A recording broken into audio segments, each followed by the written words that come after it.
이 수요일 밤에 나오신 여러분들에게 주님의 은혜와 축복이 함께 하시기를 축원합니다. 오늘 저녁에는 그 용서에 대한 시리즈 중에서 용서와 복수에 대한 그런 주제를 가지고 말씀을 나누려고 합니다. 이 용서와 복수에 대해서 성경은 무엇을 가르치고 있는가 하는 것입니다. 제가 오늘 그 스데반에 대한 얘기만 읽었는데 먼저 그 스데반과 스가랴라는 사람을 한번 비교해 보겠습니다. 먼저 스데반을 좀 보겠습니다. 사도행전 7장 59절 말씀, 우리가 좀 전에 읽었던 말씀이요. 그들이 돌로 스데반을 치니 스데반이 부르짖어 이르되 주 예수여 내 영혼을 받으시옵소서 하고 무릎을 꿇고 크게 불러 이르되 주여 이 죄를 그들에게 돌리지 마옵소서, 이 말을 하고 자니라 그랬습니다. 스데반은 사람들에 의해서 돌에 맞아 죽을 때 자기에게 돌을 던지는 그 사람들을 용서해달라, 이렇게 용서를 얘기하고 스데반은 죽었습니다. 반면에 우리가 좀 이따 살펴보겠지만 스가랴는 그가 죽을 때 자기를 죽인 사람에 대해서 복수를 해달라고 탄원하고 죽습니다. 그러니까 이제 스데반과 스가랴가 다르게 상황에서 반응을 합니다. 먼저 이제 스데반을 좀 우리가 조금 더 깊이 좀 살펴보겠습니다. 스데반은 초대 7집사 중에 한 분이라는 것 여러분 잘 아시죠? 그런데 그 7집사의 이름이 언급될 때에 스데반의 이름이 먼저 언급됩니다. 이거는 그 7집사들 중에서 스데반이 어쨌든 맏형 역할 내지는 뭔가 리더 역할을 했다는 것을 의미합니다. 이것을 알 수 있는 것은 복음서에 보면 예수님의 제자들의 이름이, 그 명단이 언급된 것이 마태, 마가, 누가복음에 나옵니다. 그런데 마태, 마가, 누가복음에 보면은 똑같이 그 순서가 똑같습니다. 그래서 맨 앞에 누가 나오냐면은 베드로가 나옵니다. 맨 뒤에 누가 나올까요? 가룟 유다가 나옵니다. 맨 뒤에는 가룟 유다가 나옵니다. 요한복음에는 예수님의 제자 이름이 언급되지는 않았지만 그 순서를 또 반복한 것이 뭘 보면 알 수 있느냐면요, 예수님이 제자들의 발을 씻길 때에 맨 나중에 씻긴 사람이 누굴까요? 갑자기 생각 안 나시죠? 그냥 아는 척 하시면 됩니다. 베드로입니다. 그럼 맨 먼저 씻긴 사람은 누굴까요? 가룟 유다예요. 가룟 유다. 그러니까 예수님이 그 순서상 그 서열을 거꾸로 올라간 것입니다. 예수님이 제자들의 발을 씻길 때에는 거꾸로 올라가신 거예요. 그래서 이렇게 베드로의 이름이 먼저 언급된 것은 어쨌든 베드로가 12제자의 맏형 내지는 뭔가 리더, 대표자 역할을 했다는 걸 알 수 있습니다. 초대교회 7집사 이름이 언급될 때 스데반의 이름이 먼저 언급된 것은 이 스데반이 그 7집사 중에서 어쨌든 맏형 내지는 리더 역할을 했다는 것을 알 수 있고, 그런 맏형 내지는 리더 역할을 했던 스데반이 제일 먼저 그 7집사 중에서 대표로 순교했다는 사실을 우리가 알 수 있습니다. 그런데 이 당시에 그 7집사를 뽑을 때의 그 선정 기준이 뭐였냐면은 성령과 지혜가 충만하여 칭찬 듣는 사람을 너희 중에 택하라, 이렇게 말했습니다. 그러니까는 성령과 지혜가 충만하여 칭찬 듣는 사람이다. 이걸 보면 초대교회에 있던 사람들이 다 성령 충만한 것은 아니었다는 걸 알 수 있어요. 만약에 다 성령 충만했으면 어떻게 뽑아요? 변별할 수 없겠죠? 그러니까는 누구는 성령 충만하고 누구는 성령 충만하지 않았다는 것이죠. 그러니까 그들 중에 성령 충만하며 지혜가 충만하고 칭찬을 듣는 사람 7을 선별할 수가 있었던 것입니다. 그러니까 스데반은 이 초대교회의 그런 신자들 가운데서도 성령 충만한 사람이었다는 것을 알 수 있습니다. 자, 그런데 오늘 우리가 읽은 성경 55절을 좀 한번 보시면 스데반이 성령 충만하여 하늘을 우러러 주목하여서 뭘 봤어요? 두 가지를 봤죠. 뭘 봤습니까? 하나님의 영광과 및 예수님을 본 것입니다. 성령 충만하여서 봤다. 그러니까 이 표현을 어떻게 이해해야 될까 했을 때 그 성령 충만하여서 그 성령님이 이 하나님의 영광과 예수님이 서신 것을 보도록 뭔가 역사하신 거예요. 이걸 우리가 신학적으로 조명이다, 이런 표현을 씁니다. 우리가 성경을 읽을 때에도 우리 인간의 지혜로 읽을 때와 성령께서 그 말씀을 뭔가 이렇게 깨닫게 해주실 때가 있어요. 이것을 가리켜서 우리가 조명한다. 성령님께서 조명하신다. 깨닫게 하신다. 이런 용어를 씁니다. 그러니까 스데반이 성령 충만하여서 뭘 받느냐 하면은 하나님의 영광을 보고 그리고 예수님이 하나님 우편에 서 계신 것을 봤습니다. 이 두 가지를 본 거예요. 하나님의 영광을 보고 예수님을 본 것입니다. 자, 그런데 이것이 이 사도행전에서 그 스데반의 마지막 모습을 묘사할 때 왜 이런 묘사를 했느냐? 왜 이 스데반이 그 마지막 사람들한테 돌에 맞는 그 순간에 성령이 충만해서 하나님의 영광을 받고 예수님을 봤다라는 이 표현이 왜 중요한가 하는 것입니다. 요거를 좀 이해하시려면 요한복음 5장 36절의 내용을 좀 볼 필요가 있습니다. 그 요한복음 5장에 보면은 예수님과 유대인들 사이에 바리새인들 사이에 막 논쟁이 벌어지는 사건이 나옵니다. 근데 그 논쟁 중에서 예수님이 이제 바리새인들을 책망하는 내용이 나오는데 그 36절에 보면 이런 말씀이 나오죠. 내게는 요한의 증거보다 더 큰 증거가 있으니 아버지께서 내게 주사 이루게 하시는 역사 곧 내가 하는 그 역사가 아버지께서 나를 보내신 것을 나를 위하여 증언하신 것이다. 그러니까 예수님께서 그 사역하시면서 이루었던 많은 역사와 기적들 이런 것들이 예수님이 하나님이 보낸 자라는 것을 증명하는 것이라는 거예요. 그러면서 37절에 또한 나를 보내신 아버지께서 친히 나를 위하여 증언하셨느니라. 그러니까 이미 하나님은 예수님이 하나님의 아들이라는 것을 여러 가지로 증언하고 있어요. 예수님을 통해서 나타나는 어떤 역사를 통해서도 증언하고 또 하나님께서 친히 여러 가지 방법으로 예수님이 하나님의 아들인 걸 증언하고 있어요. 근데도 바리새인들은 예수님을 하나님의 아들로 알아보지 못하는 겁니다. 왜 알아보지 못하느냐? 그게 이제 37절 다시 읽겠습니다. 또한 나를 보내신 아버지께서 친히 나를 위해 증언하셨느니라. 그랬는데도 너희는 아무 때에도 그 음성을 듣지 못해요. 하나님께서 이미 말씀하고 있는데도 이 바리새인들은 하나님의 음성을 듣지 못하고 두 번째는 그 형상을 보지 못하며 세 번째는 그 말씀이 너희 속에 거하지 아니한다 이렇게 말해요. 그러니까 예수님 당시에 이 바리새인들의 영적 상태를 세 가지로 묘사를 했어요. 하나는 음성을 듣지 못하고 하나는 형상을 보지 못하고 하나는 말씀이 그 속에 없다. 이렇게 세 가지를 증거했어요. 그러니까 이들이 듣지 못하고 보지 못하고 말씀이 그 속에 없으니까 어떤 일이 벌어지느냐 하면 요한복음 5장 39절에 보면 너희가 성경에서 영생을 얻는 줄 생각하고 성경을 연구해요. 이들이 성경을 부지런히 연구하고 있습니다. 그런데 이 성경이 누구에 대해서 말하고 있습니까? 예수님에 대해서 말하고 있어요. 그런데도 성경을 연구하면서도 누구를 모르는 거예요? 예수님을 모르는 거예요. 예수님을 모르는 거예요. 그러니까 음성을 듣지 못하고 형성을 보지 못하고 말씀이 그 속에 없으니까 성경을 부지런히 연구하고 있는데도 불구하고 그 성경에서 예수님에 대한 얘기를 하고 있는데도 그것을 모르고 있는 거예요. 그러면서 42절에 주님이 결론적으로 이런 얘기를 합니다. 다만 하나님을 사랑하는 것이 너희 속에 없음을 알았노라 이렇게 말해요. 그러니까 이 바리새인들의 마음속에는 하나님을 사랑하는 마음이 없었어요. 그러면서도 겉으로는 성경을 그들이 부지런히 연구하고 했던 것입니다. 그러니까 예수님이 오셨음에도 불구하고 예수님을 보고도 알아보지 못했고 말씀을 보면서도 예수님이 하나님의 아들인 걸 알지 못한 거예요. 근데 이것을 또 주님께서 44절에 또 이렇게 또 하나 더 지적을 하십니다. 요한복음 5장 44절에 너희가 서로 영광을 취하고 유일하신 하나님께로부터 오는 영광을 구하지 아니하니 어찌 나를 믿을 수 있느냐. 그러니까는 이 바리새인들의 문제는 뭐냐 하면 마음속에 하나님을 사랑하는 것이 없었는데 마음속에 하나님을 사랑하는 것이 없는 이유가 뭐냐 하면 사람의 영광을 구한 거예요. 그러니까 하나님의 영광과 하나님의 인정보다는 사람의 인정, 사람의 칭찬, 사람의 인기를 구했기 때문에 그 마음속에 하나님에 대한 관심이 없는 거예요. 그러니까는 예수님에 대해서 기록하고 있는 성경을 보면서도 연구하면서도 예수님을 전혀 알지 못했던 것입니다. 요거를 한마디로 말해서 뭐예요? 성령 충만하지 않은 거예요. 성령의 도우심이 없는 거예요.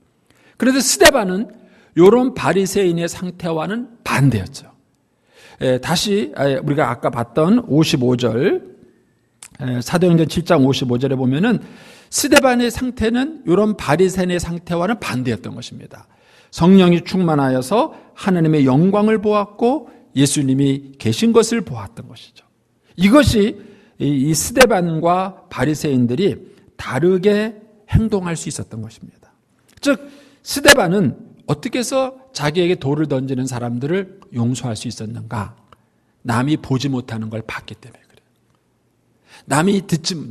남이 보지 못하는 걸 봤기 때문에 당연히 스데반의 생각은 다른 사람들의 생각과 달랐다는 것입니다.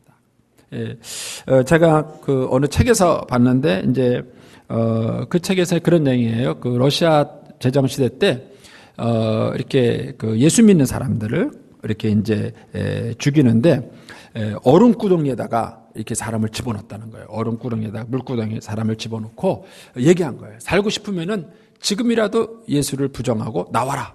그러면 된다 그랬다는 거예요. 그런데 그 중에 한 사람이 거기서 나왔어요.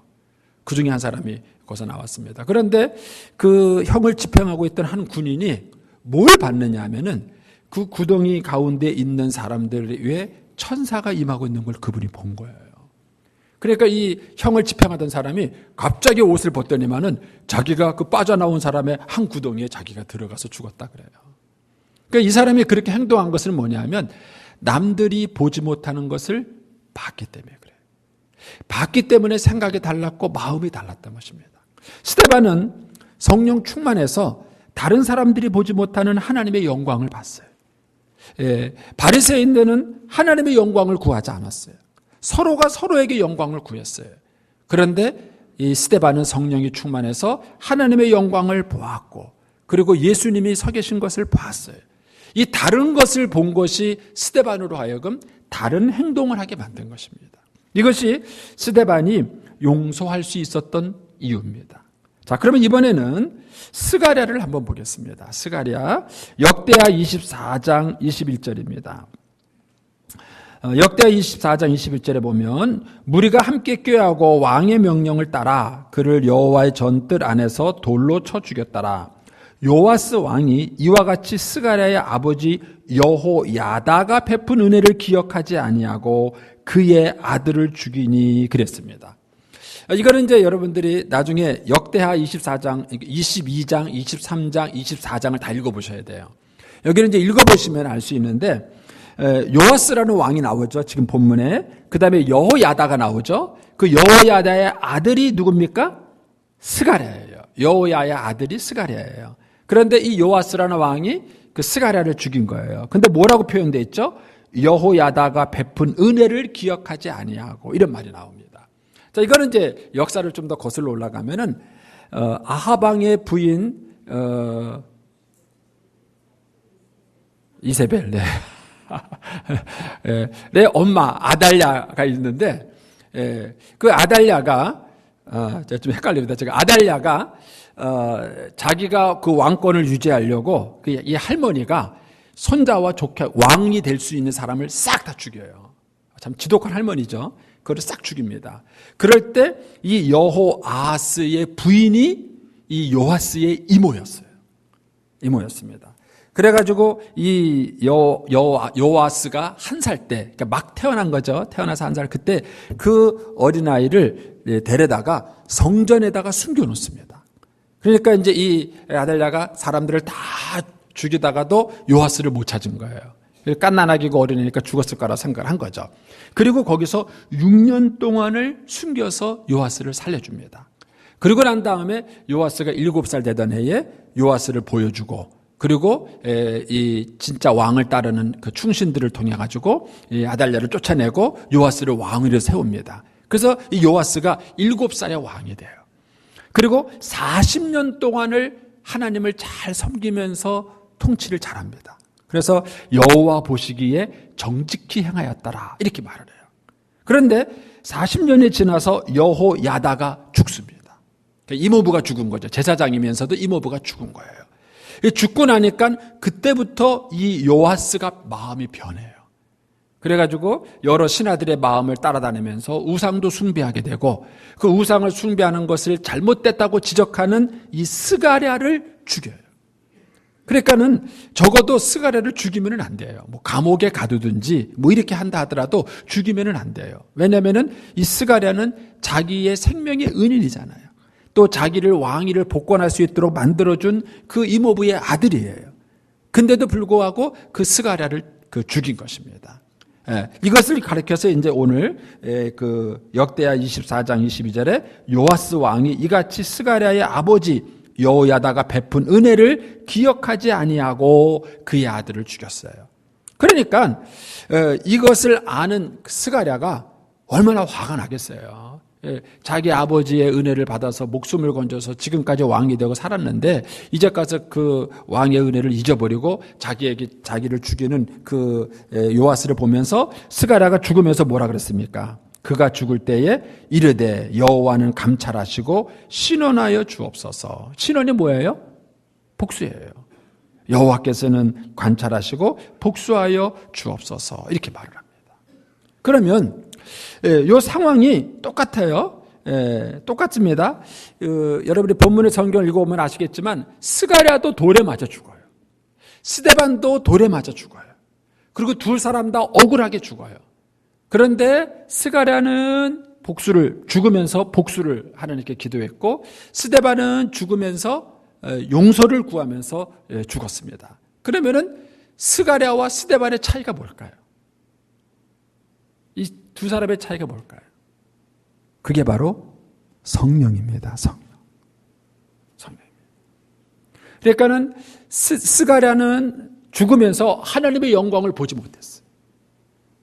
그런데 스데반은 그 자기가 돌에 맞아 죽는 그 현장에서 하나님의 영광을 봤어요. 그리고 거기서 예수님을 본 거예요.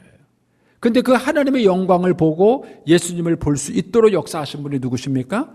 그분이 바로 성령님이세요.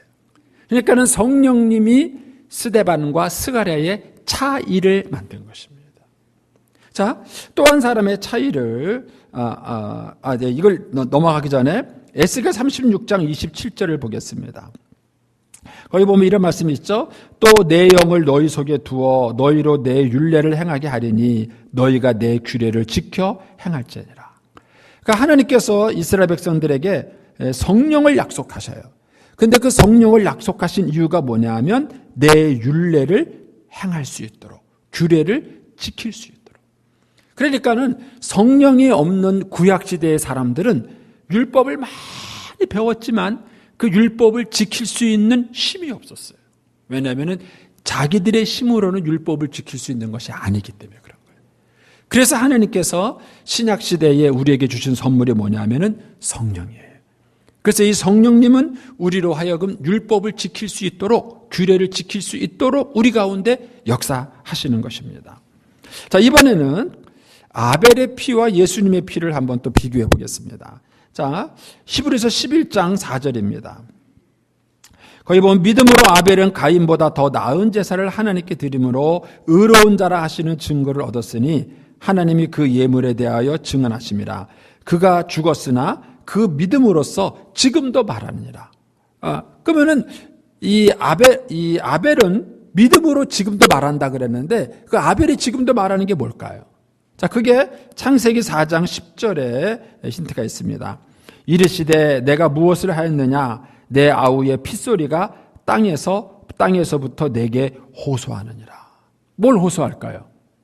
자기의 억울한 죽음을 복수해달라는 것이죠. 그러니까 아벨의 피는 죽으면서 하나님께 복수를 호소합니다. 하나님, 내 억울함을 하나님께서 해결해 주십시오. 이렇게 얘기를 합니다. 자, 반면에 예수님의 피는 어떻게 하고 있는가? 자, 히브리서 12장 24절입니다. 새 언약의 중보이신 예수와 및 아벨의 피보다 더 나은 것을 말하는 뿌린 피니라 그랬습니다. 그러니까 예수님의 피를 가리켜서 뭐라 그러냐면은 아벨의 피보다 더 나은 피다 이렇게 말해요. 여러 가지 면에서 그렇죠. 예수님은 의로우신 분이고 죄가 없으신 분이고 완벽하신 분에서 더 나은 피예요. 그런데 더 나은 피일 뿐만 아니라 더 뭐랍니까? 더 나은 것을 뭐하는? 말하는. 더 나은 것을 말하는. 그러니까는 갑자기 그랬네. 죄송합니다. 아벨이 피가 부르짖으면서 말한 것보다도 예수님은 더 나은 것을 부르짖었어요. 그게 뭐죠? 예수님 십자가에서 피 흘리실 때 뭐라 그러냐면은 아버지여 저들의 죄를 용서해 주십시오. 저들은 자기들이 하는 일을 알지 못합니다. 그러니까 예수님의 피는 용서를 부르짖으면서 흘린 피예요. 흘린 피입니다. 여기서 우리가 구약과 신약이 다르다는 걸 알 수 있겠죠. 스가랴, 아벨은 구약시대의 사람이에요. 스데반, 예수님은 신약시대의 사람이에요. 또 구약과 신약의 가장 큰 차이가 뭐냐면은 구약시대에는 성령의 임하심이 없었어요. 성령이 임하셔도 부분적으로 임하셨다가 부분적으로 있다가 떠나셨어요. 그러나 신약시대에는 약속과 함께 성령이 강림하셔서 예수를 믿는 모든 사람 안에 성령님이 내주하시는 은혜를 부어주셨어요. 이것이 구약과 신약의 큰 차이예요. 따라서 저와 여러분이 기억해야 될 것은 뭐냐면 신앙생활은 기본적으로 우리의 힘으로 하는 것이 아니라는 사실을 잘 염두에 두셔야 돼요. 예를 든다면 우리가 이제 이런 얘기를 많이 듣죠. 우리가 주님께 받을 은혜가 얼마나 크냐, 그 은혜에 감사하며 살아야 되지 않겠느냐, 그 은혜에 보답하자. 그러니까 우리가 주님의 은혜에 보답하기 위해서 열심히 봉사하고 희생하고 헌신하자, 이런 얘기를 들어요. 근데 그것은 엄밀한 의미에서 복음이 아니에요. 율법입니다. 하나님의 은혜를 받은 것에 감사해서 그 은혜에 보답하는 마음으로 내 힘으로, 내 능력으로, 내 힘으로 하나님을 섬기는 거예요. 그러나 신약은 그게 아니에요. 그렇게 할 수 없다는 것을 우리 스스로가 인정을 받는 거예요. 내 힘으로는 그렇게 할 수 없어요. 내 능력으로는 그렇게 할 수 없어요. 그래서 하나님께서 이 일을 할 수 있도록 우리 안에 역사하시는 겁니다. 자, 이거를 이렇게 예를 한번 들어보겠습니다. 여러분, 예수님, 이 아벨의 피와 예수님의 피의 가장 큰 차이점 중에 하나가 뭐냐면 피는 생명이 있다. 히브리서에 보면은 피 흘림이 없은즉 죄사함이 없느니라. 그 이유가 뭐냐면은 생명이 피에 있습니다. 그러니까 결국 우리가 죄사함을 받기 위해서는 뭐예요? 생명을 희생해야 되는 거예요. 그래야만 우리가 죄사함을 받을 수 있는 것입니다. 그러면 예수님이 피를 흘리신 것은 피를 흘리신 것이 아니라 뭘 내주신 거예요? 예수님의 생명을 내주신 것입니다. 따라서 저와 여러분이 예수님의 피로 사함받았다는 것은 예수님의 생명이 우리 안에 들어온 거예요. 그래서 우리는 그걸 가르쳐 뭐라 그러죠? 영생이다, 이렇게 말하는 거예요. 예수님의 생명이 우리 안에 들어온 거예요. 그러면은 이 생명이 참 신기한 역할을 하는 거예요. 자, 여러분 이렇게 한번 보세요. 어린아이가 응앙하고 태어났습니다. 태어나면요, 이 아이는 뭘 가지고 있어요? 생명을 가지고 있습니다. 그래서 끊임없는 생명의 동작을 취해요. 가만 내버려두면요, 쥐가 막 울고 뒤집고 막 땡깡 쓰고 그냥 막 걷고 막 그래가지고요, 어떻게든지 걷고요, 막 엄마 따라다가 말하는 거 배우고요, 막 그렇게 움직이는 거예요. 왜냐하면 그 안에 뭐가 있어요? 생명이라는 것이 있어요. 그 생명이라는 것이 있기 때문에 뭔가 그를 약동하고 움직이게 만드는 거예요. 그런데 이 어르신들 돌아가실 때 이렇게 보면은요, 생명이 떠나는 거예요. 저는 참 그런 경우를 참 많이 봐요. 조금 전까지 임종기도를 하기 전까지만 하더라도 따뜻했어요. 몸도 따뜻하고, 그리고 이렇게 아주 가까이서 얘기도 하고 아무 문제가 없어요. 그리고 여러 가지 뭐 얘기를 했대요. 그런데 운명을 하셨어요. 운명을 하시고 난 다음에 서너 시간 지나서 입건할 때 이렇게 딱 와서 보잖아요. 그러면 벌써 사늘해요. 조금 전에 그 모습이 그대로 있어요. 얼굴도 모습도 다 그대로예요. 그런데 생명이 떠난 그 모습에는 아무런 움직임도 반응도 없어요. 여러분, 그게 생명이에요. 그러니까 생명은 우리 안에 들어오면은 뭔가의 움직임을 하는 겁니다. 그러니까 예수의 생명도 마찬가지입니다. 예수의 생명이 우리 안에 들어오면 그 예수의 생명이 우리로 하여금 뭔가를 움직이게 만드는 거예요. 그것이 헌신이에요. 그것이 희생이에요. 그러니까는 내가 하나님을 위해서 무엇을 하는 것이 아니에요. 내가 하나님을 위해서 무엇을 하는 것이 아니라 내 안에 들어온 그 영생, 내 안에 들어온 그 예수님의 생명이 나로 하여금 무엇을 하게 만드는 거예요. 그 생명이 내 안에 계속 그것을 하도록 충동질을 하는 것입니다. 그게 예수의 피와 그것이 아벨의 피의 차이인 것입니다. 이것을 가리켜서 나중에 사도 바울이 이런 얘기를 합니다. 고린도전서 2장 16절에 이렇게 얘기하죠. 누가 주의 마음을 알아서 주를 가르치겠느냐. 그러나 우리가 그리스도의 마음을 가졌느냐라. 그러니까 여기서 바울이 그리스도의 마음이 중요하다는 얘기를 해요. 누가 주의 마음을 갖고 있느냐? 그 주의 마음을 갖고 있는 것이 중요하다. 이 얘기를 빌립보서 2장 5절에 가면은 또 이렇게 표현합니다. 너희 안에 이 마음을 품으라. 곧 그리스도 예수의 마음이니 그랬습니다. 바울이 고린도 교회나 빌립보 교회에 똑같이 권면하는 것은 뭐냐면 너희 안에 그리스도의 마음을 가져야 되겠다. 그 그리스도의 마음이 너희로 하여금 하나님 앞에서 바른 신앙생활을 할 수 있도록 이끌어준다는 거예요. 여러분 이것을 이렇게 한번 좀 비유를 해보겠습니다. 여러분 엄마가 되는 것은 뭐죠? 애를 낳으면 엄마가 되는 게 아니에요. 그 안에 뭐가 있어야 돼요? 엄마의 마음이 있어야 돼요. 엄마의 마음. 우리가 뭐 그런 경우는 많지 않지만은 어떤 분이 어쨌든 생물학적으로는 육체가 있고 건강하니까 아기를 낳았어요. 생물학적으로는 아기를 낳았어요. 그런데 정신적으로 문제가 있어가지고요. 자기가 아기를 낳았다는 사실도 모르고 그 아기가 자기의 아인지도 몰라요. 그럼 엄마 역할을 할까요? 못하는 거예요. 저는 이제 이런 그 경험을 어디서 했느냐면요. 제가 그 경북 점촌의 신망이라는 고아원에서 봉사활동을 할 때 거기 하나 아주머님이 계셨는데 약간 정신지체예요. 그래서 그 고아원에 그 아들하고 둘이 들어왔어요. 아들하고 둘이 그 고아원에 들어왔는데 이분은 단순 노동밖에 못해요. 그러니까 이제 주방에서 일을 도와주는데 뭐 팥 까주세요. 그러면 이제 팥 까는 거. 그다음에 그릇 씻으세요. 그러면 그릇 씻는 거. 굉장히 단순 노동밖에 못하세요. 그러니까는 굉장히 제신데 이제 저희가 바닷가 가서 이제 아이들하고 수련을 하고 돌아오는 시간이었어요. 그러니까 바닷가 가서 막 애들하고 물놀이하고 돌아오니까 뭐 저희들 다 지친 거예요. 그러니까 이제 제가 이제 그 12인승 봉고차를 타고 이렇게 마주보게 돼 있잖아요. 그러니까 제가 역방향으로 가고 그분이 이제 그분하고 그분의 아들이 이제 정방향, 순방향으로 앉아서 아들이 창문가 쪽으로 앉고 그분이 가운데 앉았어요. 마주보고 이렇게 가는데 다 피곤하니까 다들 자는 거예요.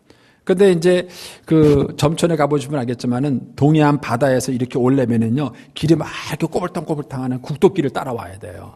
그러니까 차가 막 이렇게 갈 때마다 이렇게 사는 사람들이 흔들리는 거예요. 그러니까 이 애가 이렇게 창문 쪽에 앉으면서 차가 흔들 때마다 머리를 창문에 꽝꽝 박는 거예요. 그래서 제가 이제 잠결에 그걸 이렇게 봤어요. 보면서, 아유, 머리 아프겠다. 이 생각이 드는 거예요. 머리 아프겠다. 그러면서도 그걸로 끝이었어요. 그런데 그 옆에 계신 그 엄마는 정신치 장애예요.